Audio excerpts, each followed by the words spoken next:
Dans le même contexte, la sélection variétale réalisée ces dernières années s'est faite principalement pour optimiser la croissance des plantes en présence de fertilisants ou pour favoriser la résistance des plantes aux bioagresseurs.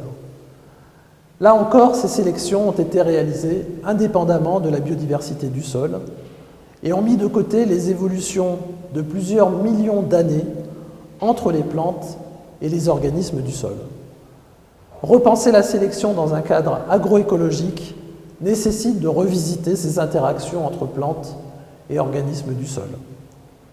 Par exemple, des études récentes menées à Madagascar ont montré que des variétés de riz réagissaient très différemment, positivement, négativement ou de façon neutre, à la présence de nématodes bactérivores ou de vers de terre. Une autre étude a montré également que la résistance d'une variété de riz à une maladie fongique, la périculariose, était améliorée par la présence de nématodes bactérivores et ou de vers de terre.